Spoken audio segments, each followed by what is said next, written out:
Hai pelajar, saya Cikgu Kartik, Guru Pengajian Perniagaan Pusat Tingkatan 6 SMK Tinggi Setapak, Kuala Lumpur.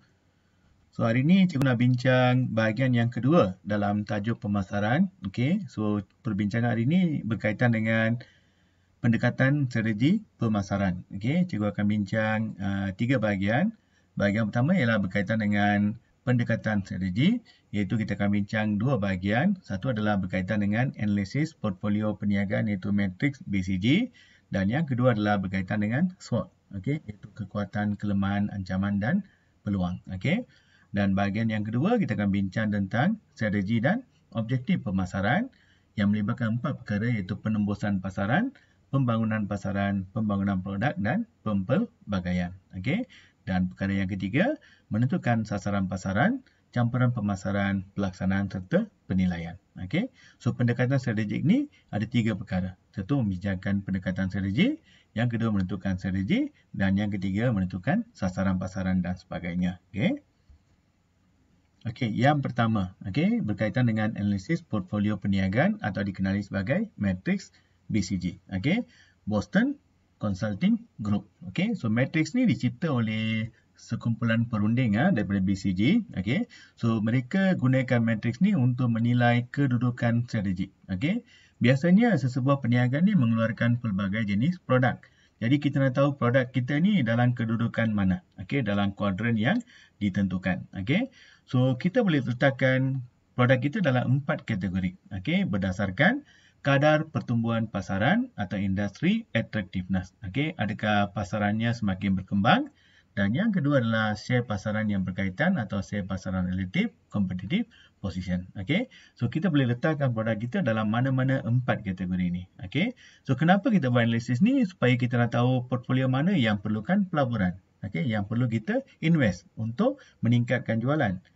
Yang mana kita perlukan wang untuk terus bersaing. Okey, ada yang perlukan duit untuk terus bersaing atau kekal dalam pasaran. Okey, yang mana akan membawa hasil tunai yang banyak dan juga yang mana perlu disingkirkan atau dibuang daripada perniagaan kita. Okey, so ada 4 kuadran yang dikenali sebagai bintang, tanda tanya, lembu kontan dan anjing. Okey, so kalau kamu diminta lakarkan, first thing kena buat apa?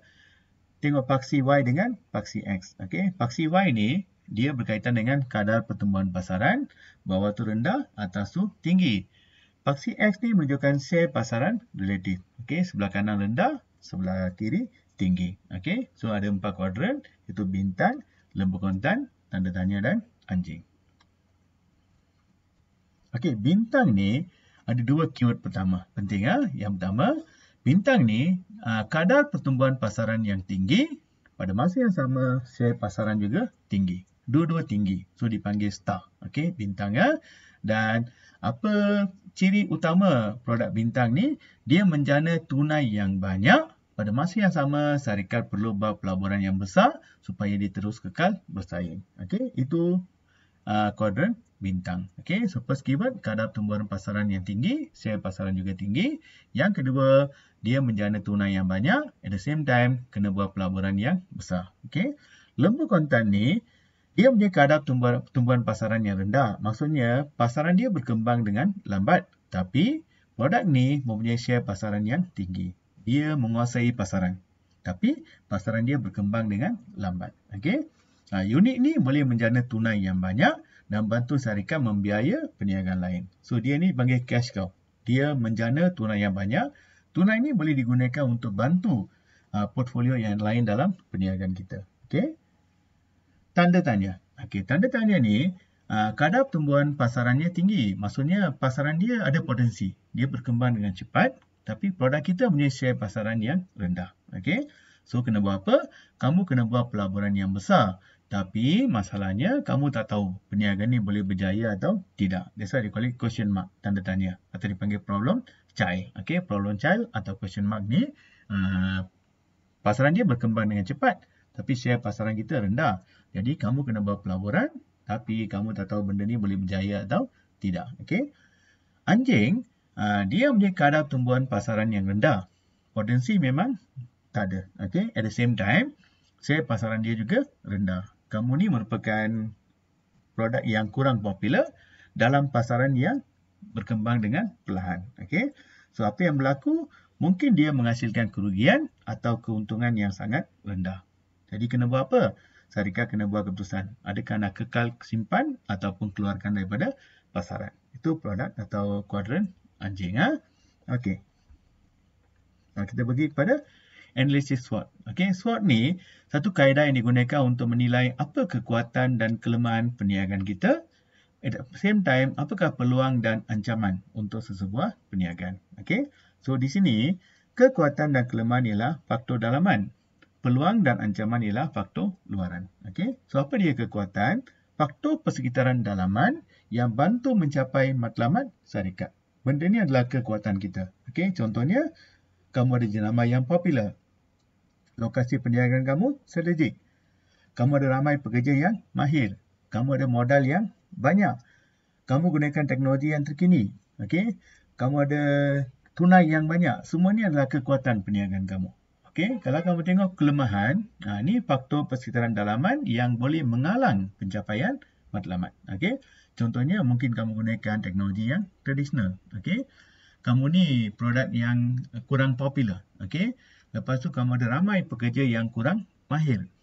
Lokasi tidak strategik. Kamu ada modal yang sedikit. Itu semua adalah kelemahan. Okey, apa dia peluang? Peluang ialah faktor persekitaran luaran yang bantu mencapai matlamat kita. Contohnya keadaan ekonomi yang melambung, okey, keadaan politik yang stabil, kerajaan bagi banyak insentif, okey. Semua ni adalah faktor peluang. Tapi kamu tak boleh kawal sebab ini adalah faktor luaran, okey. Ancaman, faktor persekitaran luaran yang boleh menghalang pencapaian matlamat syarikat. Okey, contohnya bukan jenama popular ya, cikgu silap. Okey. So ancaman ni rujuk kepada keadaan ekonomi yang meleset, okey, ataupun keadaan politik yang tidak stabil, itu rujuk pada ancaman. Okey, jenama popular tu salah ya, ganti dengan keadaan ekonomi yang meleset. Okey, atau kerajaan menaikkan cukai, itu adalah faktor ancaman. Okey. Okey, contohnya untuk sebuah syarikat pakaian sukan. Kamu tengok, kekuatan dia adalah pekerja yang mahir, lokasi strategik, modal banyak, semua ni adalah kekuatan. Kelemahan seperti syarikat ni banyak berhutang, syarikat baru, kadar lanti-lanti, pekerja yang tinggi. Jadi kelemahan ni boleh menghalang pencapaian matlamat kita. Kekuatan ni boleh bantu mencapai matlamat. Dan kekuatan dan kelemahan ni faktor dalaman. Okey. Peluang contohnya keadaan ekonomi yang melambung, okey, harga bahan mentah menurun, kerajaan turunkan cukai, ini semua adalah peluang. Okey. Ancaman contohnya kemasukan pesaing, okey, kemasukan pakaian murah negara China, keadaan pasaran buruh yang ketat, semua ni adalah ancaman. So benda ni boleh menghalang. Peluang ni boleh bantu, tapi dua-dua ni di luar kawalan kita. Okey. Okey, strategi dan objektif pemasaran ni ada 4. Okey, satu adalah strategi penembusan pasaran atau dipanggil market penetration. Okey, penembusan maksudnya, okey, ingat keyword dia, kita cuba meningkatkan jualan produk kita dalam pasaran sedia ada.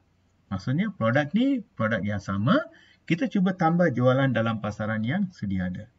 Produk sedia ada, pasaran sedia ada. Okey, tujuannya adalah untuk memaksimumkan penggunaan produk supaya pengguna beli barang kita dengan banyak. Okey, ingat untuk tambah jualan produk sedia ada dalam pasaran sedia ada. Barang sama, pengguna pun sama, tapi kita nak suruh dia beli banyak. Itu dipanggil penembusan pasaran. Okey, contohnya syarikat pengeluaran susu tepung membuat promosi jualan iaitu tambahan 200 gram percuma untuk setiap pembelian susu tepung 1 kilogram. So dengan memberi tambahan susu tepung ni, kita anggap atau kita andaikan pengguna akan beli lebih banyak produk kita. Itu dipanggil penembusan pasaran. Okey. Pembangunan pasaran, market development. Okey, apa keyword dia? Kita cuba meningkatkan jualan produk sedia ada dalam pasaran baru. Yang tadi itu produk sedia ada, pasaran sedia ada. Yang ini nak tambah jualan produk sedia ada dalam pasaran baru. Maksudnya kita cuba jual barang kita yang sama dalam pasaran yang baru atau segmen yang baru. Okey. Tujuannya adalah untuk meningkatkan bilangan pengguna. Okey, tengok contoh. Dulu syarikat pengeluaran susu ni hanya jual di Malaysia saja. Sekarang dia nak meluaskan pasaran. So dia pasarkan produk di negara India. Tu dia masuk ke pasaran baru. Okey. Ataupun dulu dia hanya jual susu ni untuk segmen baby saja, bayi saja. Sekarang dia nak jual susu yang sama untuk golongan dewasa. Itu dipanggil segmen baru. Okey, barang sama tapi pasaran baru. Itu dipanggil pembangunan pasaran. Okey. Pembangunan produk atau product development ni satu strategi mana kita cuba memperkenalkan produk baru di pasaran sedia ada. Okey, barang baru tapi pasarannya lama. Okey, produk baru di pasaran sedia ada. Tujuannya adalah untuk meningkatkan pilihan pengguna. Pengguna ada banyak choice. Okey. Contohnya, syarikat pengeluaran sus tepung memperkenalkan sus tepung perisa strawberry. Dia introduce something new untuk pasaran sedia ada. Okey, untuk orang yang sama tapi barang baru. Itu dipanggil pembangunan produk. Okey. Pempelbagaian maksudnya kita mulakan perniagaan baru, something new. Okey, atau membeli perniagaan di luar dari produk sedia ada atau di luar pasaran sedia ada. Okey, maksudnya we venture, kita mula sesuatu yang lain daripada yang lain. Itu dipanggil pempelbagaian. Okey, ataupun you can tell examiner memperkenalkan produk baru di pasaran baru. Okey, contohnya syarikat pengeluaran sus tepung telah membuka kolej masakan. Nampak tak? Kolej masakan ni sesuatu yang luar daripada bidang pengeluaran syarikat ni. Syarikat ni sepatutnya keluarkan sus tepung. Pelanggan dia, contohnya, baby dan sebagainya. Tapi dia keluarkan sesuatu yang baru, something new. Itu buka kolej masakan. Pelanggan dia pun lain. Itu pelajar lepasan SPM contohnya. Okey, nampak tak? Itu dipanggil pempelbagaian. Okey. So yang tadi, penembusan pasaran maksudnya produk sedia ada. Nak tambah jualan produk sedia ada dalam pasaran sedia ada. Okey. Kalau pembangunan pasaran, produk sedia ada dalam pasaran baru. Pembangunan produk, keluarkan barang baru untuk produk sedia ada. Pempelbagaian, dua-dua baru. Produk baru untuk pasaran baru. Okey. So, kamu boleh gunakan table ni lah untuk menghafal. Okey. Kalau penembusan pasaran, tengok. Produk sedia ada, pasaran sedia ada. Pembangunan produk, produk baru, pasaran sedia ada. Kalau pembangunan pasaran, pasaran baru, produk sedia ada. Okay. Pempelbagaian, dua-dua baru. Produk baru, pasaran baru. So, keyword dia apa? Produk, pasaran. Okey, tuan hafal ya. Okey, lepas tu bahagian terakhir, sasaran pasaran ni rujuk kepada kumpulan pengguna yang mempunyai keperluan yang sama. Yang menjadi sasaran kepada kita lah. Okey. Campuran pemasaran yang kita gunakan 4 strategi, iaitu produk, penetapan harga, promosi dan pengedaran atau dipanggil 4P, 4P ya. Produk, penetapan harga, promosi, pengedaran. Okey, itu campuran pemasaran. Okey. Pelaksanaan iaitu kita buat apa yang telah dirancang. Ubah rancangan pada tindakan. Itu dipanggil execution, pelaksanaan. Okey. Dan penilaian kita memantau. Okey, adakah kita buat strategi seperti yang telah dirancang? Dan jika ada sebarang penyimpangan, kita mengambil tindakan pembetulan. Okey. Alright, contoh soalan, lakarkan matriks BCG. Jadi lukis jangan lupa paksi Y dengan paksi X. Paksi X, share pasaran relatif. Paksi Y menunjukkan kadar pertumbuhan pasaran. Jangan lupa letak rendah dengan tinggi dan masukkan 4. Itu lembu kontan, anjing, bintang dan juga tanda tanya. Okey. Uraikan kuadran bintang dan anjing dalam matriks BCG. Okey, bintang apa keyword dia? So bintang ni mempunyai kadar pertumbuhan pasaran yang tinggi dan share pasaran relatif yang tinggi. Okey, so dia menjana tunai yang banyak dan perlukan pelaburan yang banyak. Jadi kamu dapat 2 markah. Okey. Anjing rujuk pada kadar pertumbuhan pasaran yang rendah, share pasaran relatif juga rendah. Dan yang ini menjana untung yang sedikit atau mungkin membawa kerugian pada perniagaan. Okey. Same thing goes to number 3 ya, bagi 2 uraian. Okey. Nombor 4, uraikan X dengan Y. So X ialah bintang, bagi 1 uraian. Y ialah anjing, berikan 1 uraian. Okey, nyatakan 4 strategi dan objektif pemasaran. Okey, ingat keyword dia strategi. Itu saja penting. Jadi kamu kena sebut 4 strategi dan objektif pemasaran ialah 1. Penembusan pasaran, pembangunan pasaran, pembangunan produk dan pempelbagaian. Itu aja. Okey, 4 strategi dan objektif pemasaran ialah penembusan pasaran, pembangunan pasaran, pembangunan produk, pempelbagaian. Okey. Uraikan 2 strategi, sama juga. Sebut penembusan pasaran, itu pemasar cuba berusaha untuk meningkatkan jualan produk sedia ada dalam pasaran sedia ada. Okay. Strategi pembangunan pasaran, pemasar cuba meningkatkan jualan dalam pasaran baru. Okey, produk sedia ada dalam pasaran baru. Itu dipanggil pembangunan pasaran. Okey. Nombor 7, berikan contoh yang sesuai. Satu uraian, satu contoh. Nombor 8, jelaskan faktor persekitaran kekuatan dan ancaman dalam analisis SWOT. Okey. Kekuatan ni apa? Faktor persekitaran dalaman, membantu pelaksanaan strategik. Contohnya jenama yang popular. Ancaman ialah faktor persekitaran luaran, mengalang pencapaian matlamat. Contohnya keadaan politik yang tidak stabil. Okey, itu jawapan untuk nombor 8. Okey, itu saja untuk kali ini. Harap kamu faham apa yang cikgu sampaikan. Jangan lupa like dan share dan jangan lupa subscribe ya. Okey, bye pelajar.